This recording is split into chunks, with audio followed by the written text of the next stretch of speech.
जय श्रीराम. नमस्कार. योग वासिष्ठ सखोल निरूपण या कार्यक्रमामध्ये सर्वांचे सहर्ष स्वागत. आज निरूपणाचा 107 वा भाग आहे. आदरणीय यतीन सरांना विनंती करतो की त्यांनी निरूपणाला सुरुवात करावी. जय श्रीराम. जय गुरुदेव. रोजच्या प्रमाणे प्रार्थना करू आणि या सत्राला सुरुवात करू. सगळ्यांनी डोळे मिटून घ्या, हात जोडा. प्रार्थना म्हणण्यासाठी एक खोल दीर्घ श्वास घेऊया.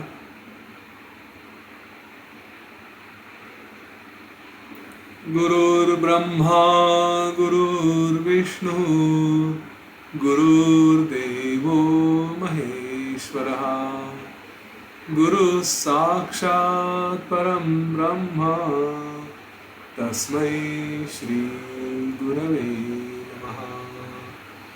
तस्मै श्री श्री गुरवे नमः.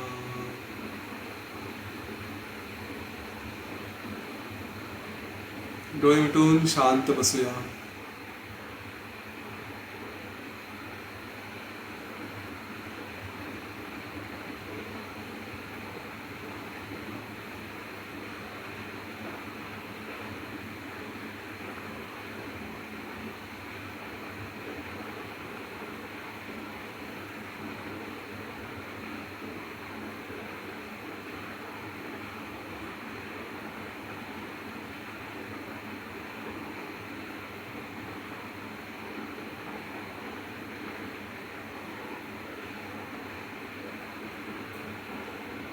शांत स्वस्थ बसून राहा.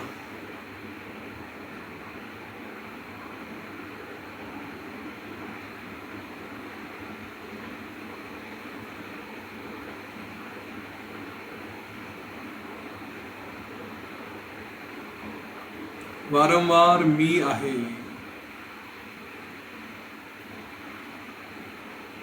हा मीपणा, हा अहम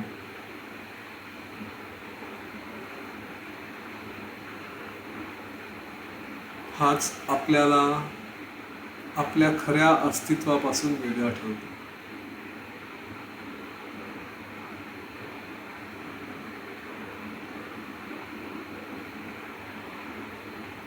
हाच मी स्वतःला गुरूंपासून वेगळा करतो.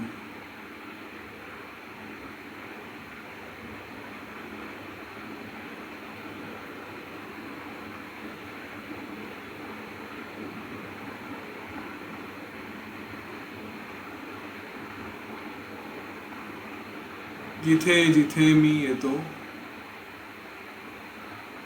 ही मीपणाची जाणीव जिथे येते,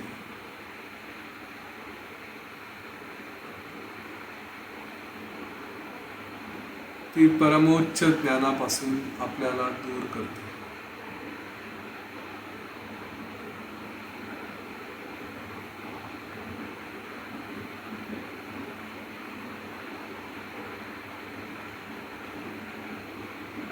जेव्हा कुठेही हा मी उरत नाही,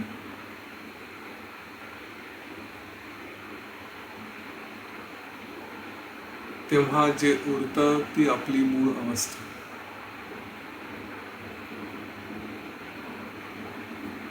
तेच खरं ज्ञान.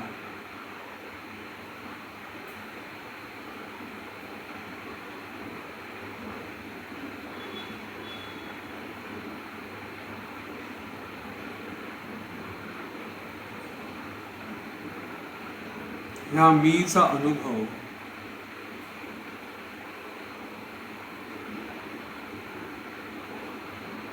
हा दोन दृश्यांच्या मधल्या अवस्थेत. एक दृश्य बघितलं आणि दुसऱ्या दृश्याकडे नजर गेली, या दोघांच्या मध्ये जी अवस्था,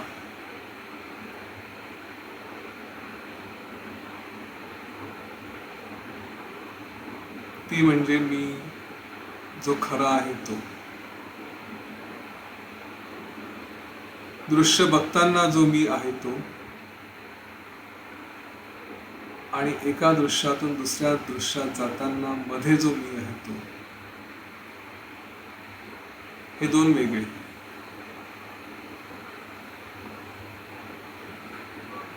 दृश्याचा अनुभव घेणारा मी हा परमात्म्यापासून वेगळा करतो.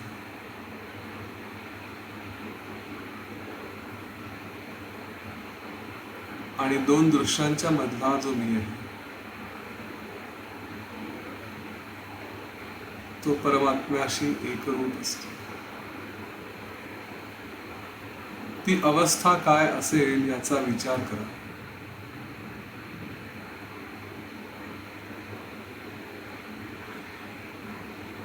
सगळा विचार तिकडेच.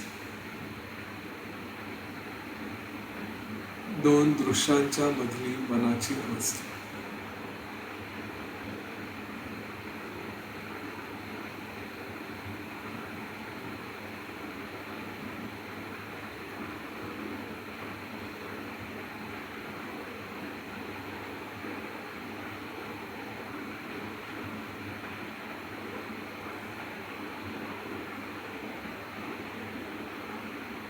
दृश्य म्हणजे बाहेरचंच असं नाही. आपल्या चित्ताकाशामध्ये, आपल्याच हृदयाकाशात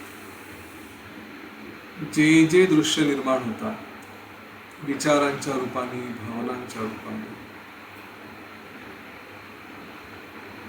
डोळे बंद असल्यावरही आत कोणीतरी प्रगट होतं. कुठली व्यक्ती असेल, घटना असेल,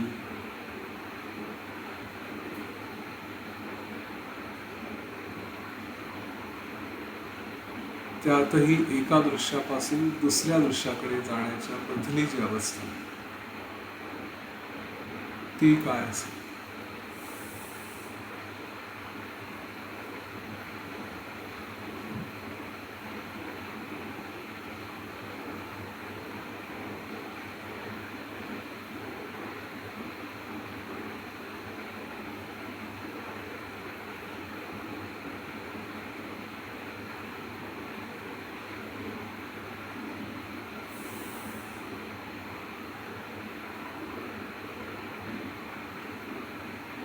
ती अवस्था बघता बघता आपणही त्याच अवस्थेत जातो. आपल्या गुरूंचं स्मरण करा आणि त्या अवस्थेचा अनुभव घ्यायला.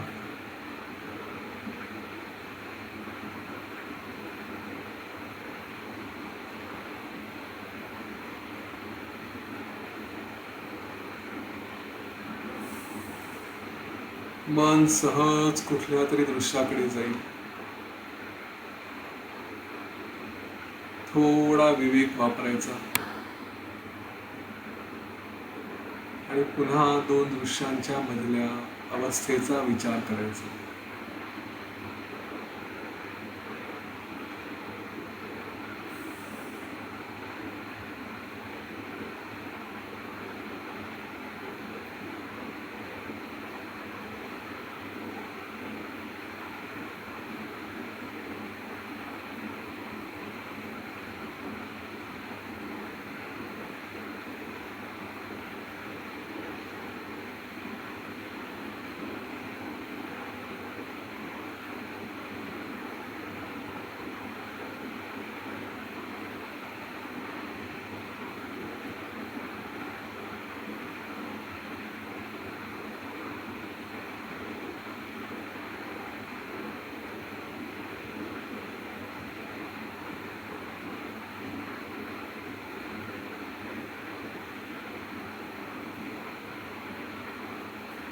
दृश्यांच्या बाबतीत सावध राहा.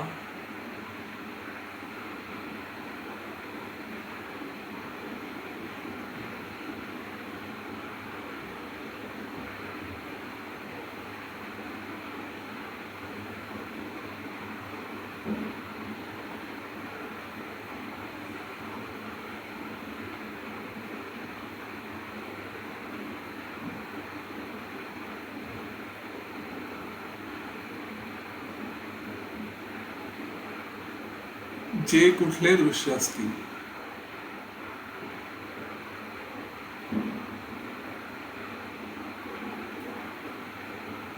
स्थूल मानाने दिसणारे व्यक्ती, वस्तू, घटना. सूक्ष्म म्हणजे येणारे अनुभव. आनंदाचा अनुभव येतोय, आपोआप काहीतरी सूक्ष्म असतं, प्रकाश किंवा आणखी काही, किंवा झोप. या सगळ्यांच्या पलीकडे हे पण दृश्य नाही.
ती निर्विकार अवस्था, तिच्याशी एकरूप व्हा.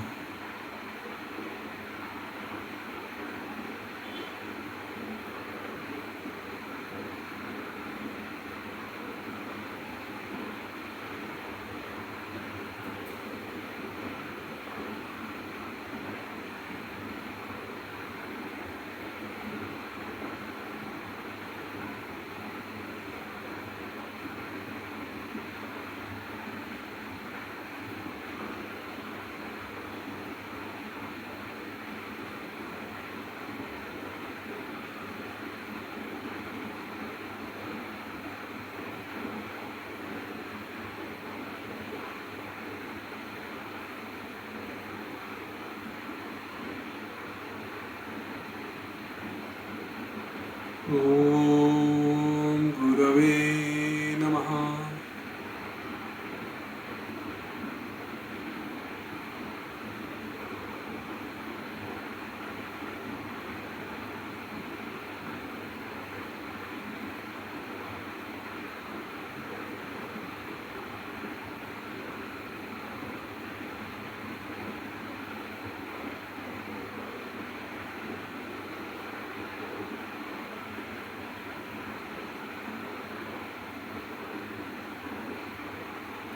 ओम शांति शांति शांति.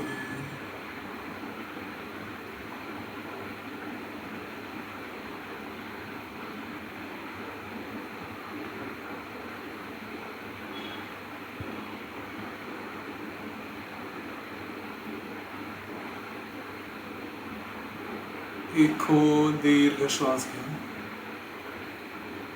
आणि सोडून द्या. आणखी एक खोल दीर्घ श्वास घेऊया आणि पूर्णपणे सोडून द्या. आपल्या शरीराप्रती सचेत हो.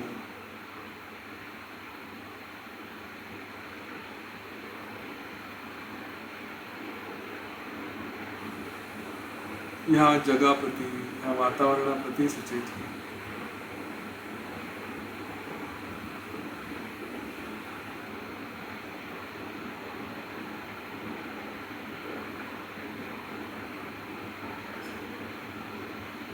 हळूवार आपले डोळे उघडूया.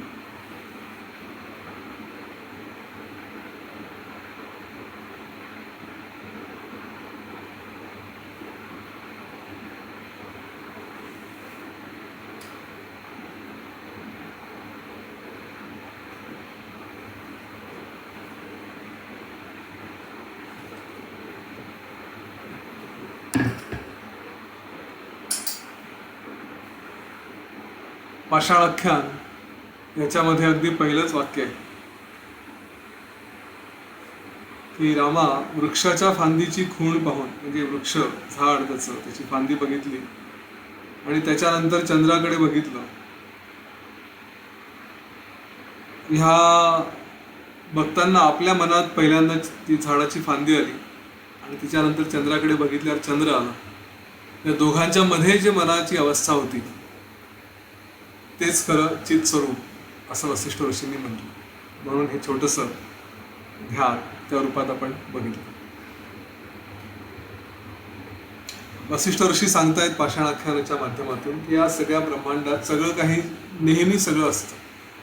काल परवाकडेच आश्रमामध्ये असेच काही अभ्यासू होते योग वासिष्ठचे. त्यांच्याशी चर्चा करताना असाच एक सहज प्रश्न आला त्यांच्या मनात. त्यांनी विचारलं की ही सतत ब्रह्मांडाची निर्मिती होत असते. आता हे अनंत पसरलेलं, त्या अनंताला अनंतच म्हणूया, त्याच्यामध्ये नेमक्या कुठल्या भागात निर्मिती होत असते आणि कुठल्या भागात स्थिरता असते. आणि ही निर्मिती जर होत असेल तर मग तिची फ्रिक्वेन्सी काय, म्हणजे त्या भागामध्ये किती काळाकाळाने पुन्हा नवीन नवीन ब्रह्मांड निर्माण होत असतात. आता या प्रश्नाचं उत्तर हे सांगणं कठीण आहे. का कठीण आहे? कारण अनंताचा छोटासा भाग हा किती असेल तर तोही अनंतच असेल. त्याच्यामुळे कुठल्या भागात किती काय निर्माण होत असेल हे सांगता येत नाही. बरं, किती फ्रिक्वेंटली होतं, किती वारंवार होतं, तर जेव्हा आपण फ्रिक्वेन्सी म्हणतो, वारंवारता म्हणतो, तेव्हा त्याच्यासोबत काळ पण आला. म्हणजे मी म्हणेल की दर मिनिटाला 50 ब्रह्मांड निर्माण होतात. आता हा 1 मिनिट मोजायचा कोणी? पृथ्वीवरचा 1 मिनिट वेगळा आहे, चंद्रावरचा वेगळा आहे, सूर्यावरचा वेगळा आहे. तर कोणाचा 1 मिनिट हा संदर्भ धरायचा? त्या अनादि अनंतामध्ये कुठेही काळाचा सुद्धा संदर्भ नाही आहे.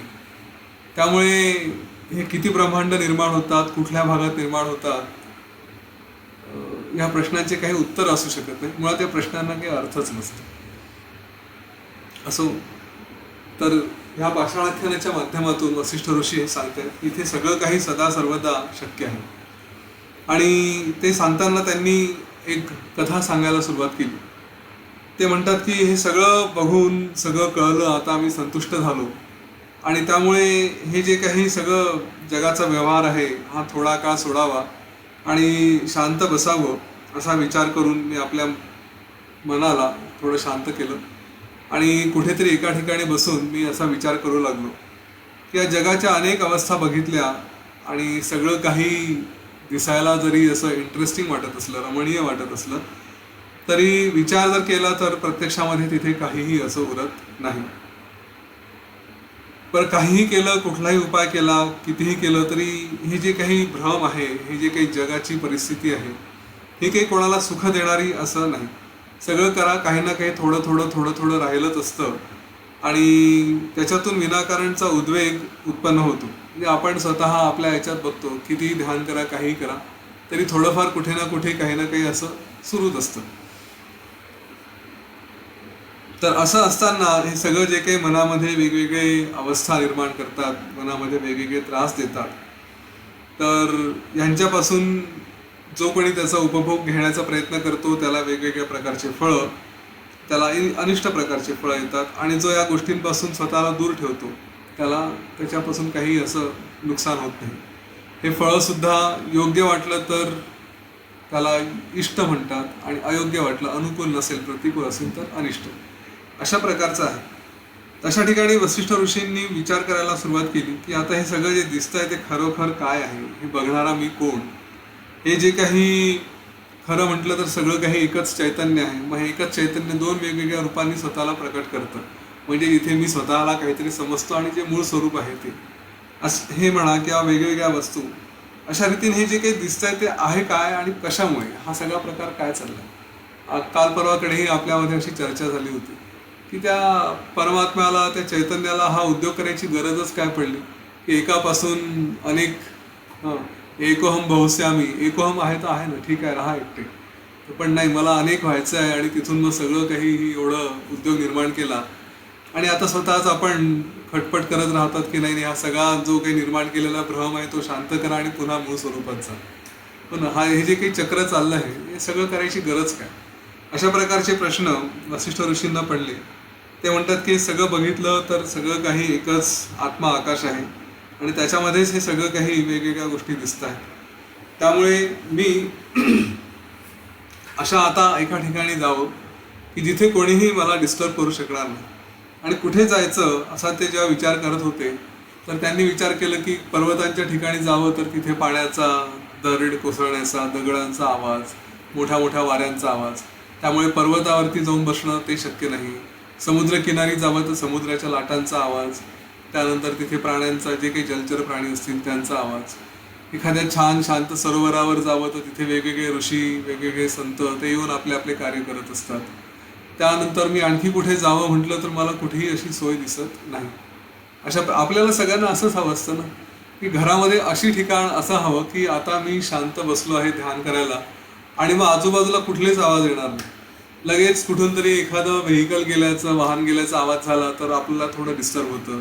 घरामध्ये कोणाचा काही बोलण्याचा, मुलांचा, बायकोचा काही बोलण्याचा आवाज असेल, कोणाला फोन आला असेल तर आपलं ध्यान बाजूला अजून ती काय बोलते इकडे आपलं लक्ष जातं. हो ना, हे जे सगळ्या अवस्था असतात त्यात काही भाज्यांच्या किंवा आणखी चांगल्या पदार्थांच्या फोडण्या पडल्या तर मग आणखीनच ध्यान भरतीकडे जातं. आता काय होत आहे, कसं होत आहे, खायला काय मिळणार आहे वगैरे. पण तर ह्या सगळ्या गोष्टींपासून पूर्ण झिरो डिस्टर्बन्स अशा अवस्थेत मला जायचं आहे असं वसिष्ठ ऋषींचा विचार चालला होता. आणि ते बघत होते की कुठे जाता येईल. अगदी जंगलात गेलो तर तिथे वेगवेगळे हिंसक प्राणी, मग त्यांचं काय, कोणाला आरडाओरडा, डरकाळ्या फोडणं, ह्या सगळ्या गोष्टी. त्यामुळे ते म्हणतात की आता मला अशी कुठली जागा दिसली नाही, मग आपण जाऊ कुठेतरी आकाशामध्ये. मग आकाशामध्ये जाऊन ते जागा शोधायला लागले तर तिथेही त्यांना आणखी वेगवेगळे प्रकार दिसले. कुठे नक्षत्रांची गर्दी झालेली आहे, कुठे विद्याधरांचा समूह आहे, त्यांचं काहीतरी चाललं आहे, कुठे देव राक्षसांचं युद्ध सुरू आहे, कुठे आणखी काय रुद्र आणि ते योगिनी आणि या सगळ्या वेगवेगळ्या योनी आणि त्या सगळ्यांचे चाललेले उद्योग. त्या सगळ्याला ते कंटाळले आणि तिथून मग ते आणखी अतिशय दूर, अगदी ह्या सगळ्या गोष्टींनी जे व्यापलेलं असं प्रदेश आहे, अतिशय गहन गूढ अशा शून्य एकांत स्थानी ते जाऊन पोहोचले. आणि तिथे गेल्यानंतर ते सांगतायत की तिथे अतिशय मंद असा वायू होता, वारा, ज्याचा स्पर्श असला काय नसला काय असा जाणवत होता. कुठलाही प्राणी, कोणी तिथे येण्याचं शक्यता नव्हती. तसंच काही शुभचिन्ह किंवा अशुभचिन्ह असाही काही प्रकार नव्हता. सगळं काही तिथे एकदम पूर्ण शांतता. अशा ठिकाणी मी आपल्या सत्यसंकल्पाने, आपल्याच कल्पनेनी एक छोटीशी छानशी कुटी, झोपडी अशी निर्माण केली आणि त्या तिथे कोणीही प्रवेश करू नये असा संकल्प करून मी त्या ठिकाणी पद्मासनात बसलो आणि ध्यान करायला सुरुवात केली. ध्यान करताना पहिल्यांदा मी संकल्प केला की हे ध्यान माझं 100 वर्ष चालावं. 100 वर्षानंतर या समाधीतून मी बाहेर यावं असा मी विचार केला आणि असं करून ते अतिशय शांत स्थितीत तिथे स्वस्थ होऊन बसले. त्यानंतर 100 वर्ष त्यांचं ध्यान चाललं. आणि आता एक प्रश्न सहज येईल की 100 वर्ष पुन्हा कोणाचे? त्या ठिकाणचे 100 वर्ष, कारण ते जिथे कुठे गेले असतील तिथले 100 वर्ष, की पृथ्वीवरचे 100 वर्ष? कारण त्यांच्या वर्णनाप्रमाणे ते अशा अंतरिक्षामध्ये कुठेतरी दूरवर बसले असतील, त्या पृथ्वीवरती माहिती नाही कितीतरी लाखो वर्ष चालले गेले असतील. तर हे गणित अनुत्तरित आहे. 100 वर्ष हा संकल्प त्यांचा कुठल्या हिशोबाने होता याचा विचार मी तरी केला नाही आणि त्याचं उत्तर कुठे मिळेल की नाही माहिती नाही. असो, त्यांनी असा 100 वर्षाचा काल त्यांचा संपला. त्याबरोबर पुन्हा ते आपल्या समाधीतून बाहेर पडले. मुळात आपण जेव्हा असा संकल्प करतो आणि तो शून्य शांत स्थितीत झालेल्या मनातून असेल तर तो संकल्प सहज आपला जागृत होतो. म्हणजे आपण याचा अनुभव स्वतः कधी घेतो तर उद्या पहाटे 4 वाजता उठायचं आहे. झोपताना आपण असा विचार करतो आणि बरोबर 4 वाजता आपले डोळे उघडतात. हे आपण अनेकांनी अनुभवलेलं आहे. तसंच इथे सुद्धा त्यांनी म्हटलंय की हे आपल्या मनाला जो काही आदेश दिलेला आहे त्याप्रमाणे बरोबर आपलं चित्त हे स्फुरण पाहू लागतं आणि ते आपल्याला त्यावेळेस जागृत करतं. तर ही 100 वर्षसुद्धा अगदी एखाद्या क्षणासारखीच गेली. कारण ज्यांचं चित्त अतिशय एकाग्र आहे अशा योग्यांना मोठे मोठे कालावधीसुद्धा अगदी क्षणिक वाटतात. त्याच्यात काही त्यांना विशेष अंतर असं वाटत नाही. अशा रीतीने 100 वर्षांचा अनुभव ते सांगतायत. त्याच्यानंतर जेव्हा जागृत व्हायला लागलो तेव्हा माझे इंद्रिय हळूहळू हे जागे झाले आणि प्राणशक्ती प्रवाहित व्हायला लागली आणि त्याच्यानंतर शरीरामध्ये त्या अहंकाराने थोडासा प्रवेश केला. त्याला त्यांनी हा पिशाच्यरूपी अहंकार म्हटलेला आहे, पण अर्थात स्वतः वसिष्ठ असल्यामुळे त्यांच्यातला तो अहंकार हा पिशाच्यासारखा नसेल, परंतु अहंकार आहे. तो आला, त्याच्यामध्ये ती मीपणाची जाणीव त्यांच्यामध्ये आली.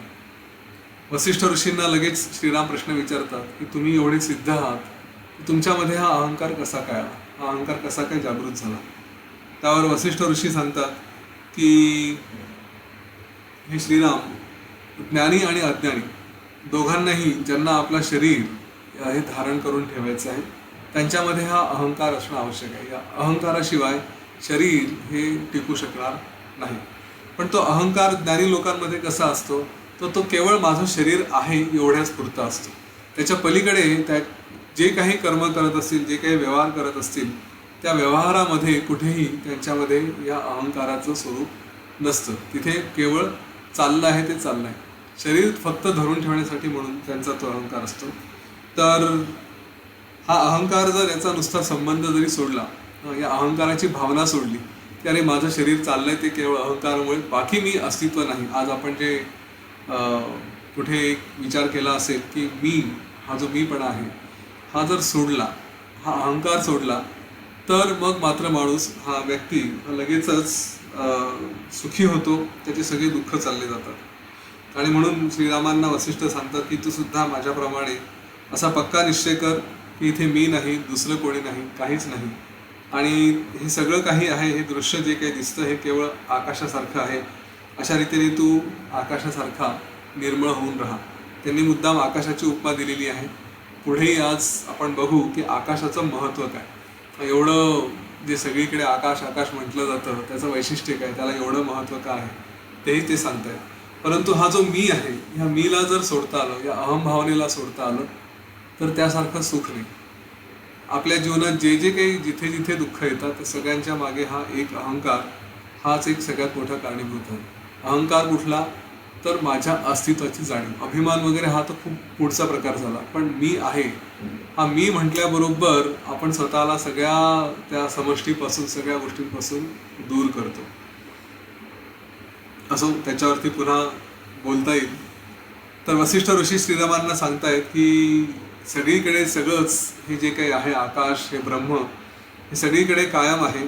आणि त्यासाठी ते कसं आहे हे सांगण्यासाठी मी तुला हे पाषाण आख्यान सांगतो आहे. ते म्हणतात की एखादा जो मोठा दगड असेल, पाषाण असेल, की ज्याला अणुरेणू इतकं सुद्धा छिद्र नाही, अशा त्या एकसंध घन पाषाण. एकसंध घन म्हणजे काय, की त्याच्यामध्ये कुठेही मध्ये गॅप नाही, कुठे क्रॅक गेली अशातले प्रकार नाही, पूर्ण सगळीकडे घट्ट आहे तसं. आणि ते काही पातळ आहे किंवा त्याच्यामध्ये थोडी स्पेस असेल, वायुरूप आहे, अशातले प्रकार नाही. अशा त्या पाषाणामध्ये सुद्धा अनेक सृष्टी, हजारो सृष्टी कशा राहतात, त्यांना कुठलाही एक दुसऱ्याला ते बाधा न करतात. म्हणजे एक सृष्टी दुसऱ्या सृष्टीला, एक ब्रह्मांड दुसऱ्या ब्रह्मांडाला बाधा न करतात हे कसे राहू शकतात, हे सगळं मी तुला या उदाहरणातून सांगतो. नुसतंच एका पाषाणात राहतात अशातला प्रकार नाही आहे. जे जे काही जिथे जिथे शक्य आहे त्या सर्व ठिकाणी. आणि अगदी हे पाषाण आख्यान संपता वसिष्ठ ऋषी सांगतात की मी माझ्या स्वतःच्या हृदयात आपल्या चित्ताकाशामध्ये सुद्धा अनेक ब्रह्मांड बघितले. आपल्या आतमध्येच जसं त्यांच्या आत आहे तसं आपल्यामध्ये अनेक ब्रह्मांड होत असतात. तर जे काही असतील, प्राण्यांचं शरीर असेल, वायूंचे प्रवाह असतील, अग्नी असेल, जल असेल, या सगळ्यांच्या अंतरंगाच्या सगळ्यांमध्ये इथे हजारो जगं कशी राहतात हे या कथेच्या द्वारे सांगतात. वसिष्ठ ऋषी म्हणतात की मी ध्यान सोडून हळूहळू आपल्या भानावरती आलो, शुद्धीवरती आलो.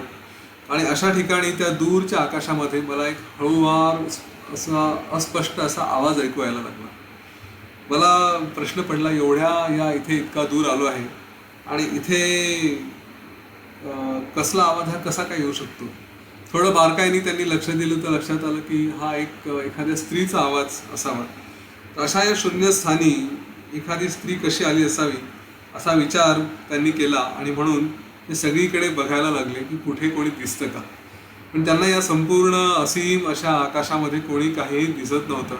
त्यांनी खूप प्रयत्न करून, खूप शोध करूनही त्यांना हे शब्द कुठून येत आहेत, ही व्यक्ती कोण आहे हे काही कळत नव्हतं.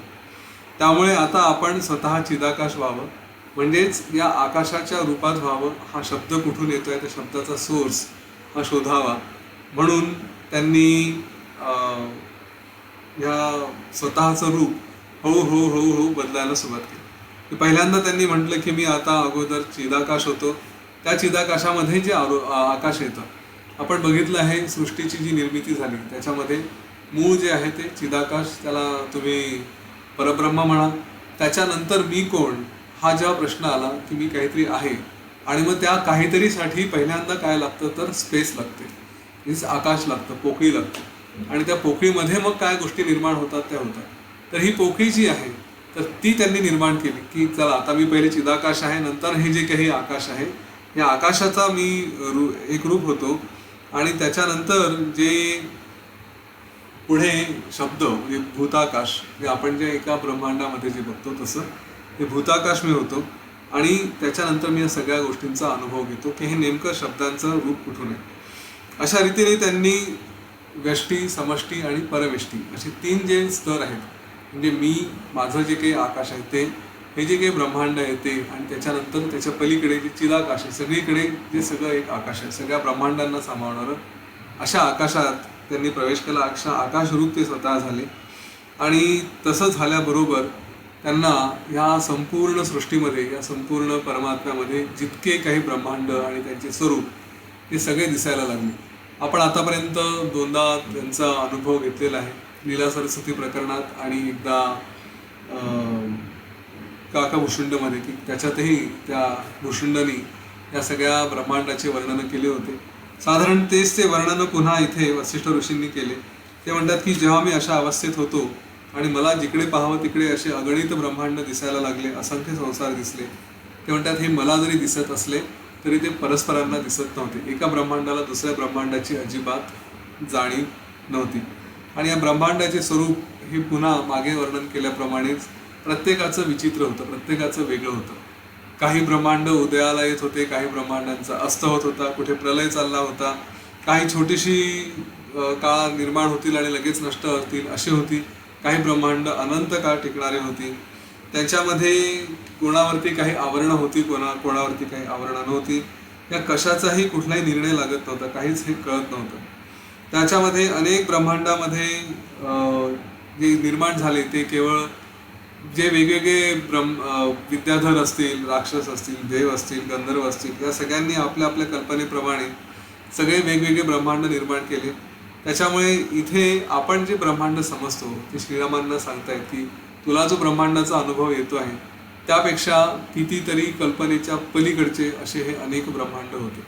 त्याच्यामध्ये काही ठिकाणी जसं लोक, जे कोणी भूत असतील ते आपले डोकं खाली आणि पायावरती अशा प्रकारे ते चालायचे. त्यांना काही ठिकाणी त्यांनी म्हटलं की अनेक डोकी, अनेक हातपाय अशा सगळ्या प्रकारचं होतं.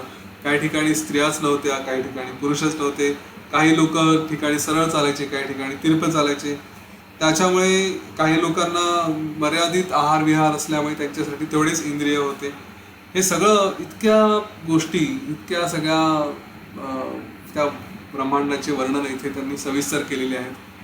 आणि त्यातही काही ठिकाणी लोकांचे आचार विचार वेगळे, त्यांचे धर्म वेगळे, धर्माप्रमाणे वागण्याचे जे नियम होते ते सगळे वेगळे.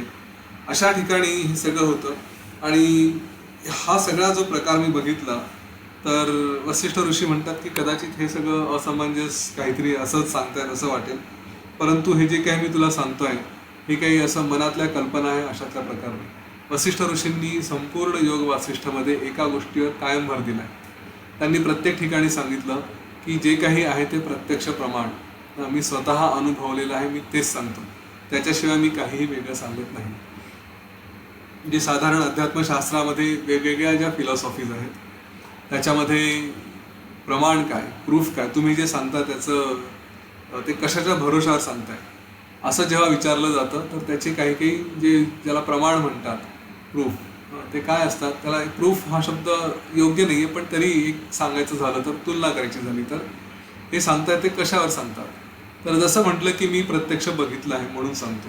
दुसरा एखादा म्हणतो की मी बघितलं नाही पण मला जसं आज घरामध्ये शिरा होतोय का, तर तू शिरा होताना बघणं ठीक आहे, मी बघितलंय शिरा होतोय, दुसरा म्हणतो की नाही, मला अंदाज आलाच होता, रवा भाजण्याचा वास आला तुपामध्ये, त्याच्याबरोबर लक्षात आलं की शिरा होतोय. म्हणजे हे अनुमान झालं, तर्क झाला, याच्यावरून आपण अंदाज बांधू शकतो.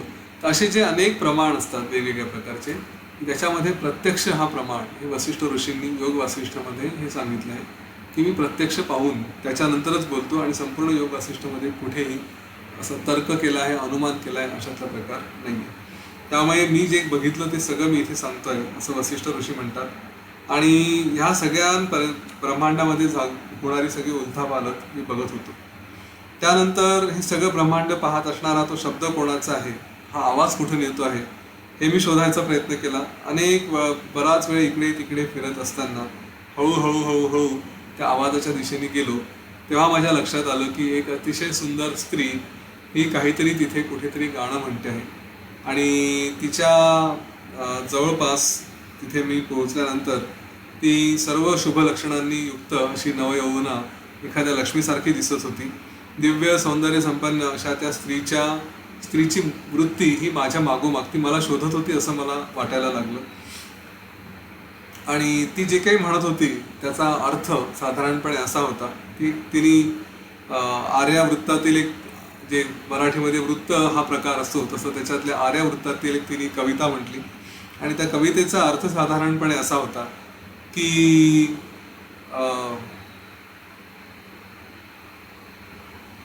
ज्याचं चित्त हे राग, द्वेष, काम, मोह इत्यादी सगळ्या दोषांपासून मुक्त आहे, जे असं निर्मळ चित्त आहे, आणि जो सगळ्या जीवांना, जे कोणी या संसार सागरामध्ये फसले आहेत त्या सगळ्या जीवांना तो जो दिशा दाखवणार आहे, अशा हे वसिष्ठ ऋषी, मी तुमचीच प्रशंसा करत आहे, मी दुसऱ्या कोणाचीही प्रशंसा करत नाही.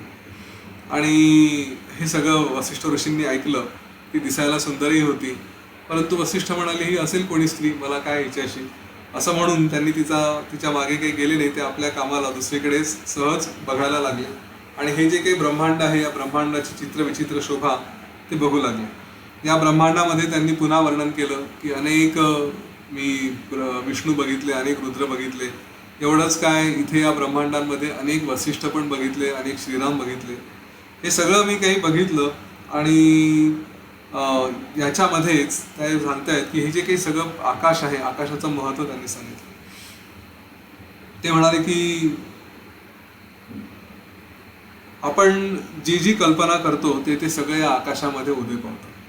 आणि ह्याला जर काही समजायचं असेल तर, म्हणून मगाशी ते म्हणाले होते की आकाश रूप होऊन राहा, निर्मळ आकाश, त्याच्यामध्ये काही नाही असं.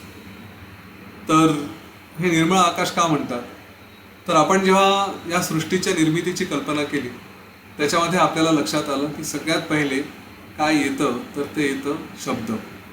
पंचतन्मात्रांमध्ये आपण बघितले शब्द, स्पर्श, रस, रूप, गंध हे सगळे एकानंतर एक येणारे आहेत. तर पहिल्यांदा सगळ्यात पहिले असेल तर ते आकाश, आणि आकाशापासून मग पुढे वायू, तेज आणि जल आणि पृथ्वी हे सगळे निर्माण झालेले आहेत. कारण जर आकाशच नसेल, पोकळीच नसेल, स्पेसच नसेल, त्याला आपण अवकाश म्हणतो, तर या सगळ्या गोष्टी राहणार कुठे. प्रत्येक गोष्टीला काही राहण्यासाठी एक जागा हवी असते, ती जागा म्हणजे आकाश म्हटलं, तिलाच अवकाश म्हटले. ते अवकाशात राहण्यासाठी म्हणजे सगळ्यात पहिले अवकाश, आणि नंतर ह्या सगळ्या गोष्टी निर्माण झाल्या. आता अवकाशापासून काय असेल, आकाशापासून काय आहे, तर ते शब्द. कारण आकाशाला सुद्धा आकाश म्हणण्यासाठी शब्दाची गरज पडते, पृथ्वीला पृथ्वी म्हणण्यासाठी सुद्धा शब्दाची गरज पडते. तर हे जे काही सगळ्यात पहिले पंचतन्मात्रांमधलं पहिलं तन्मात्र आहे ते आहे शब्द. आणि ह्या शब्दानंतर जे काही निर्माण होतं त्या प्रत्येकाला आपण रूप म्हणतो. रूपाचंच दुसरं त्याचं नाव आहे, त्याला वस्तुमान म्हटलं. की एखादी गोष्ट आहे म्हणजे तिचं काहीतरी अस्तित्व असलं पाहिजे, तिचं वस्तुमान असलं पाहिजे, तिचं रूप असलं पाहिजे. हे असं जे काही वर्णन केलेलं आहे, तर या सगळ्यांचा जो मूळ आहे तो आहे शब्द. आणि या शब्दापासून पुढे वस्तू निर्माण होतात, त्या वस्तूंना आपण काहीतरी सांगतो. तर म्हणून आकाश हे शब्द तन्मात्र असल्यामुळे श्रुतीमध्ये जे काही वाक्य त्यांनी दिलेले आहेत की तूच ते आहे, तत्वमसी, अहम ब्रह्मास्मी, हे जे काही सगळं सांगितलं जातं हे केवळ शब्दांनी वर्णन होतं. आणि या शब्दांनीच ह्या सगळ्या जगाचं वर्णन होतं. म्हणून हे सगळं जगसुद्धा हे मूळ पहिल्यांदा काही असेल तर ते आकाशरूप आहे, आकाशातच त्याचं वर्णन करता येतं. ज्यांनी आर्ट ऑफ लिव्हिंगचा ॲडव्हान्स कोर्स केला असेल त्यांना आता ही गोष्ट कदाचित स्ट्राईक होईल. कुठलं, हॉलो अँड एम्प्टी मेडिटेशन. सगळं काही पोकळ आहे, सगळं काही रिकाम आहे, सब कुछ खाली आहे. का? सगळ्यामध्ये केवळ आकाश आहे. थोडंसं त्याचा इथे संबंध लावून बघा. जे काही आहे आपलं शरीर सुद्धा आपण जे बघतो त्याच्यामध्ये सुद्धा अगदी त्वचा जरी म्हटली तरी हिच्यामध्ये हजारो रंध्र आहेत, हजारो काय त्याला छिद्र आहेत. छिद्र म्हणजे काय? पोकळी. सगळंच पोकळीने भरलेलं आहे. अगदी योग वासिष्ठमध्ये हा पूर्वी विचार झालेला आहे, मागेही आम्ही घरात चर्चा करताना सुद्धा हा विषय येतो की जगातली कुठलीही गोष्ट बघा, तिच्यामध्ये जास्तीत जास्त ही पोकळीच आहे. सॉलिड काय असेल तर ते अगदीच काही छोटंसं जोडलं असेल तर जोडलं असेल. बघा ना, एखादा अणू सुद्धा म्हटला, पार्टिकल, त्याच्यामध्ये सुद्धा फोडल्यानंतर आतमध्ये काय जे असेल, न्यूक्लियस असेल आणि त्या न्यूक्लियसच्या भोवती सुद्धा कुठे इलेक्ट्रॉन्स आणि त्याच्यामध्ये त्यांच्यामध्ये सुद्धा गॅप. पण या प्रत्येकामध्ये कुठे ना कुठे पोकळी असते. आणि त्याच्याही आतमध्ये जाऊन जेव्हा शोधायला लागू तर सगळीकडेच पोकळीच पोकळी. हा आकाशच आकाश हे सगळीकडे व्यापून आहे असं या गोष्टीवरून सिद्ध होतं. आणि म्हणून जेव्हा आपण आकाशरूप होऊन राहतो, त्या आकाशाशी एकरूप होतो, तेव्हा काय होतं तर तेव्हा हे सगळं जग हे आपोआप नष्ट होतं. म्हणून वसिष्ठ ऋषींनी सांगताना तर अगदी एका शब्दात सहज सांगितलं की आकाशरूप होऊन राहा. म्हणजे काय? आकाशरूप होऊन राहा म्हणजे जिथे काहीही नाही, सगळं शून्य आहे. कारण सगळीकडे सगळं शून्य आहे. प्रत्येक गोष्टीचं डिसेक्शन करा, ॲनालिसिस करायला जा, लक्षात येईल की अरे यार प्रत्येक ठिकाणी पोकळी भरली आहे, प्रत्येक ठिकाणी गॅप आहे. हां, आणि त्या गोष्टीच्या बारीक बारीक बारीक बारीक बघितलं तर असं म्हणतात 90-95% तर सगळी पोकळीच आहे. मला तर 100%च वाटते. कारण तुम्ही काहीही बघा, प्रत्येकाच्या आतमध्ये गेल्यानंतर पुन्हा पोकळीच दिसून येते. कुठल्या तरी काय म्हणतात त्याला, जसं आपण या ब्रह्मांडाकडे जर बघितलं ना तर ही अनंत पोकळी म्हणतो आणि याच्यामध्ये 2 ग्रह आहेत. ते ग्रह एक दुसऱ्याला गुरुत्वाकर्षणाच्या धाग्याने बांधलेले आहेत, म्हणून ते एक दुसऱ्यापासून दूर एका विशिष्ट अंतरावरती असतात. जवळही येत नाही आणि दूरही येत नाही. तर हेच ब्रह्मांडाचं स्वरूप. जर आपण एखाद्या वस्तूमध्ये गेलो, अणूमध्ये गेलो, तर तिथे सुद्धा असंच आहे. प्रोटॉन्स किंवा त्या न्यूक्लियसमधलं जे काही न्यूक्लियस आणि बाजूचे इलेक्ट्रॉन हे सुद्धा एका विशिष्ट फोर्सने, एका विशिष्ट धाग्याने, धागा म्हणता येणार नाही कारण तो सॉलिड आहे, तर गुरुत्वाकर्षणाने म्हणा, कुठल्या तरी आकर्षणाने हे एक दुसऱ्याला बांधलेले आहेत. त्यांच्याही आतमध्ये जे काही असतील ते सुद्धा एक दुसऱ्याला कुठल्या तरी आकर्षणाने बांधले आहेत. ही त्वचा ही अनेक जसं छिद्रांनी बनलेली आहे, पण तिला बांधणारा कुठला तरी फोर्स आहे. असं एक दुसऱ्याला सॉलिड असं काहीतरी घेतलं आणि त्यांनी जोडलं आहे. त्या सॉलिडला जरी बघितलं, अगदी साधा दोरा जरी घेतला माळेतला, तर दोऱ्यालाही आतमध्ये बघितलं तर त्याच्यामध्ये जे काही अणुरेणू असतील ते सुद्धा वेगवेगळ्या पोकळ्यांनी एक दुसऱ्याला बांधले गेलेले आहेत. सगळीकडेच पोकळी आहे. म्हणून विचार करताना या पोकळीचा विचार करा, या आकाशाचा विचार करा की सगळंच काही शून्य आहे. आणि याच्यानंतर जाऊन तो ॲडव्हान्स कोर्स करा ज्यांनी केलेला नाही. आज तर सध्या मी आता 5 दिवस आश्रमातून आलो, अफलातून आहे. काही जणांना तो व्हिडिओ दाखवले असेल तिथला. अतिशय सुंदर आहे. सगळीकडे हे म्हणजे रिसॉर्ट काय असेल, रिसॉर्टपेक्षा अतिशय सुंदर. मागे नदी आणि छान आहे. तर उन्हाळ्याच्या सुट्ट्या मिळतील, पटापट जाऊन ॲडव्हान्स कोर्स जरूर करा आणि सांगा योग वसिष्ठ ऐकून आलो आहे म्हणून. ठीक आहे. असो, याच्यामध्ये वसिष्ठ ऋषींनी आणखी एक महत्त्वाची गोष्ट सांगितली. योग वसिष्ठमध्ये असं त्यांनी सांगितले नाही, पण एक त्याचं जे कन्क्ल्युजन आहे की जसं आकाशाशी एकरूप होऊन राहा म्हणतो ना, तर त्याच्याशी जोडलेला कुठली गोष्ट आहे तर शब्द आहे. आणि शब्द म्हणजे साधारण भाषेत त्याला नाम म्हटलं जातं. आपण ज्या कुठल्या गोष्टीचं वर्णन करतो त्याला नाव दिलं असतं. तर त्या नावाचं आपल्या दृष्टीने कुठलं नाव असतं तर आपल्याला जे काही गुरूंनी दिलेलं मंत्र आहे ते आपल्याला नाम. नामाचं महत्त्व काय आहे? कारण ते डायरेक्टली त्या आकाशाशी जोडतं. नामरूप, शब्दरूप आणि सरळ सरळ आकाशाशी संबंध. म्हणून त्या तत्वामध्ये एकरूप होता येतं जेव्हा आपण त्या नामाचं जप करतो. आपल्याला जे नाम दिलेलं असतं त्याचा जेव्हा आपण जप करतो, त्याच्याशी एकरूप असतो, तेव्हा त्या तत्वाशी आपण सहज आकाश तत्वाशी एकरूप होऊ शकतो. ज्यांना कुठलंच नाव मिळालं नसेल त्यांच्यासाठी पब्लिकली अवेलेबल जो गुरुमंत्र आहे तो आहे ओम नमः शिवाय. त्याचा उपयोग करत राहा. मी वारंवार म्हणून म्हणतो की श्वासासोबत, बघा श्वाससुद्धा हा या सगळ्या पोकळीतूनच संचार करत असतो. श्वासासोबत सुद्धा ओम नमः शिवाय सतत चालू ठेवायचं. म्हणजे नामही होतं, त्या पोकळीतही आपण राहतो, स्पेसमध्ये राहतो, तोही विचार आपला चालू राहतो. या नामाचं महत्त्व म्हणून इथं इतकं सांगितलेलं आहे. बाकी कुठल्याही गोष्टीशी असं विशेष कधी संबंध दिला नाही, पण नावाचं महत्त्व आहे. आणि ज्यांना नाव अजिबातच हे नाही, त्यांना जर कुठला मंत्र असेल तर तो केवळ ओमचा सुद्धा उच्चार, कारण या नावाच्याही पलीकडे आपण काल की परवा बोलताना हा विषय घेतला होता की जिथे नावच नाही आहे अशी अवस्था काय आहे परमात्म्याची, त्याचं वर्णन कसं, तर ते ओंकाराने होतं. ओंकार हा म्हणून त्या सगळ्याचं मूळ, त्याचंच ते वर्णन आहे. तर इथे हे वसिष्ठ ऋषी हे सगळं सांगतायत. ते म्हणतात की हे जग, याच्यात जे काही आहे हे आकाशामध्ये निर्माण झालेलं, आणि ही सगळीच भ्रांती, सगळंच दृश्य, पण ते दृश्य म्हणजे केवळ अज्ञान. आणि म्हणून मी तुला सांगतोय की सगळं काही ते केवळ ब्रह्मरूप आहे, आकाशरूपच आहे, हे मी बघितलं, आणि तू सुद्धा असाच हो. ह्याच ब्रह्माकाशामध्ये मी माझ्यासारखेच अनेक ब्रह्मर्षी बघितले, अनेक वसिष्ठ बघितले, अनेक श्रीराम बघितले. आणि इथून पुढे ते ही पाषाणाख्यायिका घेऊन जातात. पाषाणाख्यायिकेचं 3रं प्रकरण सुरू होईल, त्याच्यामध्ये त्या सुंदरीचं वर्णन, ती काय म्हणते, ती कशाला भेटली, आणि तिची पुढे काय गोष्ट आहे, हे सगळं त्यांनी वर्णन केलेलं आहे. ते आपण उद्यापासून बघायला सुरुवात करू. एक जाता जाता एवढंच सांगेल की इतक्या वेगवेगळ्या मार्गांनी योग वासिष्ठमधून आपल्याला ज्ञान मिळतं आहे. जे जे करता येईल ते ते करायचा प्रयत्न करा. रिव्हिजन मात्र सहज बसल्या बसल्या काही थोडा वेळ मनन अवश्य करा. अनेकांचा असा अनुभव असतो की ऐकताना फार छान वाटतं आणि नंतर पुन्हा काही काळाने अरे काय चाललंय असं होतं, कारण मननचा अभाव आहे. जे सांगितलं त्याचा विचार होत नाही. तर थोडं स्वतःहून मुद्दामहून विचार करा. सहज कधीतरी स्ट्राईक झालं तर विचार करेल असं नाही. ठीक आहे. जेव्हा जेव्हा शक्य होईल तेव्हा तेव्हा या गोष्टींचा विचार जरूर करा. तो विचार 1 मिनिटं 2 मिनिटं जरी झाला तरी खूप आहे. ठीक आहे. तो लक्षात राहील आणि मग स्वस्वरूपामध्ये, आत्मस्वरूपामध्ये स्थिर व्हायला थोडी त्यांनी मदत होईल. चला इथे थांबूया. जय श्रीराम, जय गुरुदेव.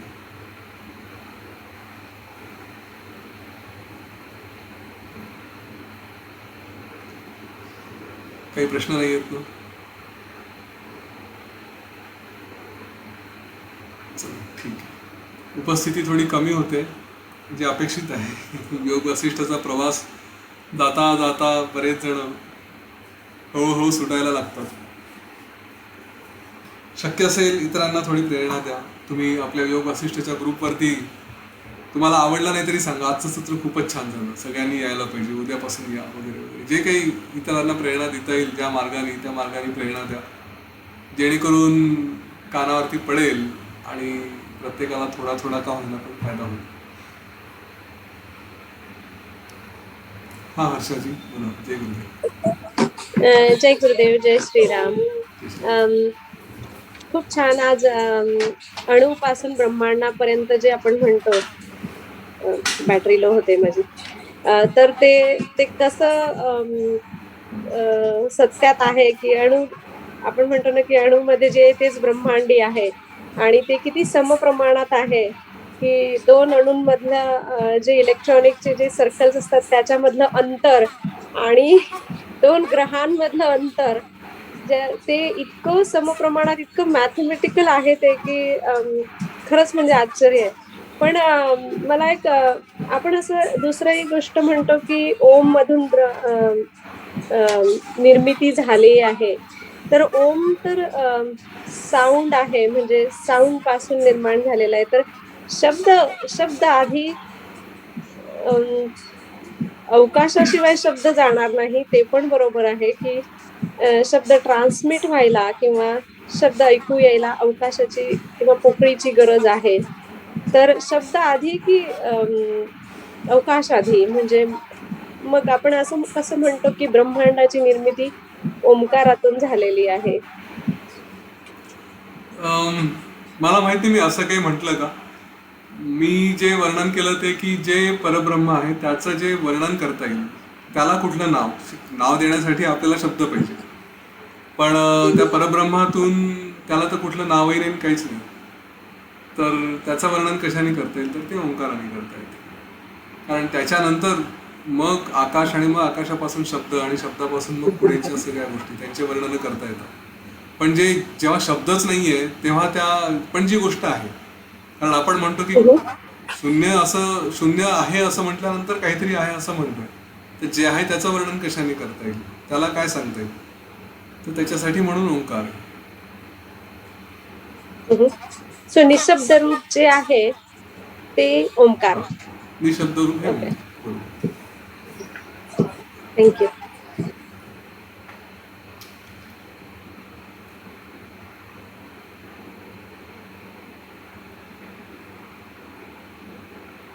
थँक्यू. चला थांबूया मग, उद्या भेटू. जय श्रीराम, जय गुरु. जय श्रीराम.